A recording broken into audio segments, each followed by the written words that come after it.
In this video, I'm going to be ranking all of the Extinction exclusive creatures on a tier list. And it's going to be from a PvE perspective, so keep that in mind as well. It's not a PvP list, it's a PvE list. But anyways, there's not really too much to say, so let's get into it. First up, we have the Enforcer, which I'm going to be putting it in the B tier. I think this one's a pretty solid one for the early game, but it's only really useful in the early game, at least early to kind of early mid game. Basically, you can build it. You can't tame it. You have to build it in one of the city terminal areas. Once you get it, it's really quick, and you can teleport. You can even teleport like midair, like right here. And then you can teleport onto walls, climb them, which is super useful for getting around the city and all of that. So it's great for travel in the early game. It also has the ability to deal I think it's 4 times damage to corrupted creatures, which is also pretty useful for taking out the corrupted creatures.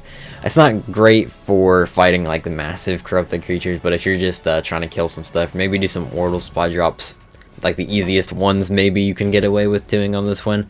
It's just good early game, but once you get in the later game, there's a bunch of other creatures that I think outclass the Enforcer and kind of make it less useful, which is why I'm just putting it in the B and not any higher.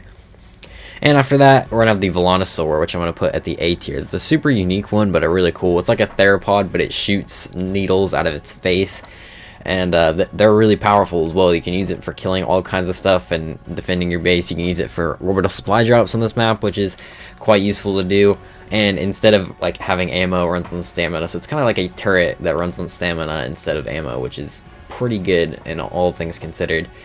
I don't think there's really too much. It's good for maybe some caves on here, even though I don't know if it'd be that great for some of the caves on Extinction. So I'm not really sure about that one, but like I said, it's just pretty strong overall, and there's just tons of stuff you can kill with it, and it's not super hard to tame either, so all you have to do is basically knock it out. And after that, we have the Managgour, which I'm going to be putting in the S tier. This is a pretty phenomenal creature. It's got to be one of my favorites in the game. It's basically, I don't know, it's technically a land creature. It runs insanely fast, though. It's the fastest running creature in the game. You can jump super high, and it can dash forward, so you can get around the map insanely quick with this thing. And also, it's really strong. You can kill stuff with it. And it has an ice breath attack, which will freeze things in place, so you can use it to freeze stuff and run away, or you can kill stuff with the freeze thing. I mean, it does a ton of damage too, and that's pretty great as well. This is usually one of the main creatures I end up running around with on Extinction, the Managgour and the Snowowl, which is also on this list that we'll talk about later. But yeah, the Managgour is pretty awesome. After that is the Armadadoo, which I'm going to put in the S tier. This one seems to be a pretty great one so far. It's a new type of creature called a companion pet, and basically how it works is you put it in companion mode and it's going to follow you around pretty much anywhere, kind of like a dog from Minecraft. It'll just teleport to you if you're too far away, and you don't really have to worry about it following you at all, because it'll always come to you. Even if you're on a flyer or something, it'll just ride the dinosaur or whatever you're riding with you, so it'll stay with you. And that of course makes it good. It's also unkillable when it's in companion mode, which obviously is pretty helpful too. You don't have to worry about it dying. Basically when it dies, it just buries itself, and you have to wait an hour for it to come back. And it has a ton of different attachments, which each do their own different thing. There's tons of them, like a sleeping bag, which allows you to respawn there. One of them feeds you automatically, which is pretty dope. There's a healing pack one that'll heal you. So there's I think there's 12 in total. So there's a ton of different ones you can choose. You can choose the one that you like the most, and you can just get so much value out of this thing always following you and always having some sort of ability that it does. It can also defend you too, deal some damage to some creatures that are attacking you. Overall, it's pretty great. Next up is the Forest Titan, which I'm going to put in the B tier. The Titans are kind of interesting because they are only 24-hour tames, at least on servers and stuff. Of course, you can change the settings for that, but most of the time they're only 24-hour tames. And they're insanely powerful. They've got tons of health. They're mainly just for dealing damage and stuff. The Forest Titan has a platform saddle on its back, literally down its back, so it's kind of really interesting in that way. It's got tons of abilities, like being able to grab stuff with its root and all that, and the main use for this one is fighting the King Titan, but it's really good at that. It's really strong. I'd say out of all 3 Titans, it's probably the second best for it, and like I said, I think it's pretty good for that. The thing is, you don't really use it throughout much of Ark. You only really use it for the boss fight, but of course the boss fight, the King Titan boss fight is a pretty big part of the game, so that is pretty useful. As well as you can use it to farm corrupted hearts and all that stuff. You can get tons of them, and I'd say farming corrupted hearts and killing the King Titan are probably its main 2 uses. But it's still really cool. That's the reason I'm only going to put it at B, as it doesn't really have like tons of uses in the game other than those 2, so it's just going to be in the B tier. And next up is the Ice Titan, which is also going to be in the B tier for the same reasons. I do think it's better than the Forest Titan though, but not by that much that it would go up by a tier. It's basically the same uses as getting corrupted hearts and fighting the King Titan, but I do think it's better at both of those. It's also better like traversing too. As you can see, it has this massive leap, and it's just faster overall, so you can get around the map way faster with this thing than you can with the Forest Titan per se, because the Forest Titan only really has that slow walk, so it's kind of annoying to get around. But the Ice Titan doesn't have that problem, and it feels a little bit stronger. You got the Ice Breath too that you can freeze stuff with. Like I said, I think this is the best one for fighting the King Titan too, even though I would probably recommend having both the Ice and Forest Titan. But the Ice Titan is definitely, I think, the best out of all 3 of the Titans. And finally, the last Titan is the Desert Titan, which I'm actually going to put at C tier, as I think this one's not really the best for the King Titan. It's definitely the least out of all 3 Titans when it comes to strength for fighting the King Titan. Also, I don't think it's the best for getting corrupted hearts either, even though I guess it would be a good choice if you didn't have the other 2 Titans.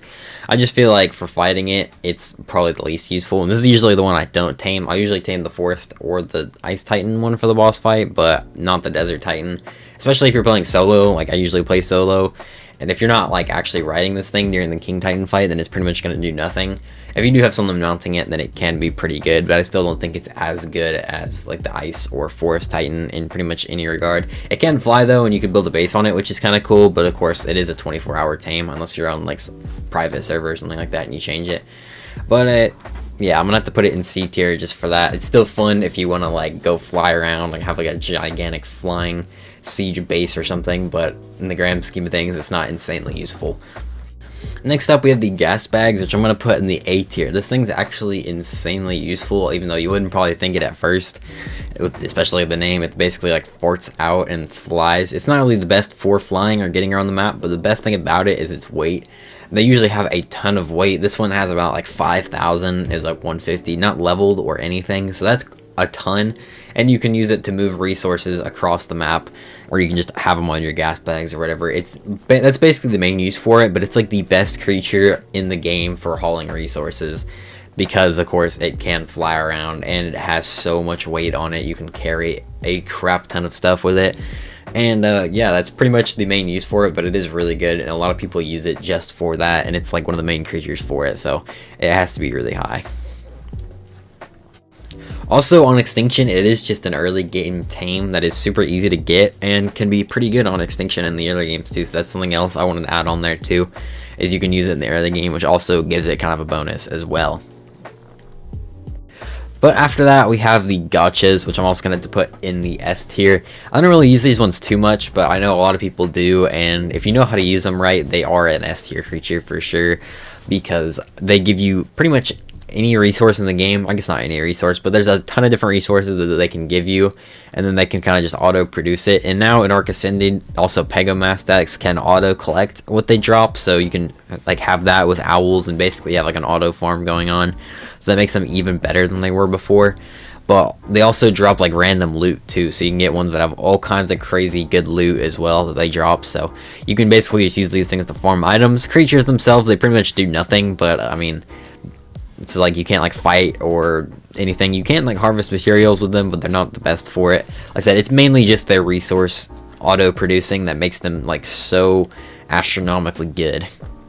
And after that, we have the Snowowl, which is also going to go in S tier. I've noticed we have a lot of Extinction creatures in S tier, but there's a lot of good ones, and the Snowowl might be my favorite. It's got to be one of my favorite flyers in the game for sure. It's kind of similar to an RG, but it's way faster, and it has a dive ability, and I do love creatures that have dive abilities. They are awesome. And it's not just those abilities, though, even though that is really good. It has great stamina and weight. It doesn't have the best damage, though. I would give it that. But of course, the stamina weight is super useful for getting around the map and just as a like everyday flyer.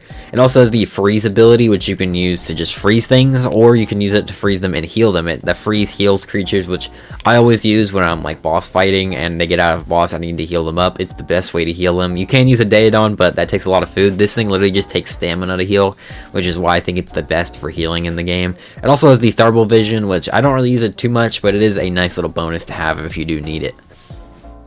And lastly, we have the Dreadnoughtus, one of the new creatures that it came out, as well as the Armadadoo. I forgot to mention that, but yeah, this one's going to be going in the A tier.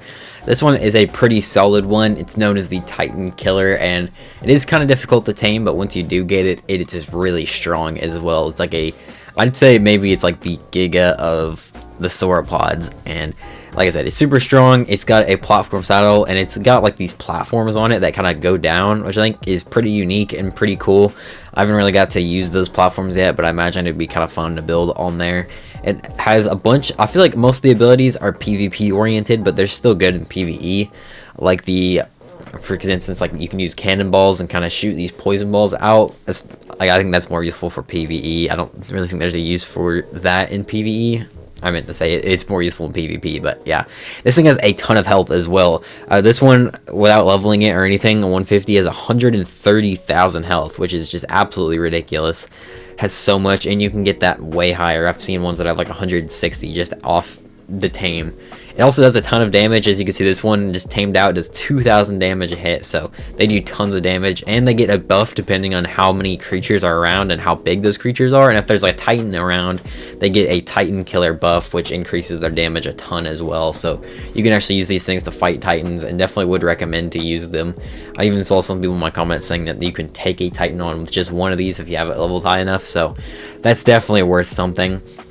The reason it's not like in S tier completely as like some of the others is I think some of the, like it being super strong is useful in PvE, but it's not the most useful creature ever. Of course, like flyers and stuff like that I feel like are going to be way more useful in the everyday Ark. This thing's good for extinction, mainly like fighting Titans and fighting creatures, but other than that you don't really need it a ton, and it's also kind of difficult to tame, but I still think it is really good and worthy of being at the top of A tier. Also wanted to mention I'm partnered with Nitrado, and if you do want to get a server for Ark Survival Ascended, they are the place to go. You can get one for around $25 a month. If you use my link in the description, you can go check it out there if you do want to end up getting an Ark Survival Ascended server. But that is it for this video. If you guys did enjoy it, make sure to leave a like. Let me know what you thought of the list, but thanks for watching, and bye.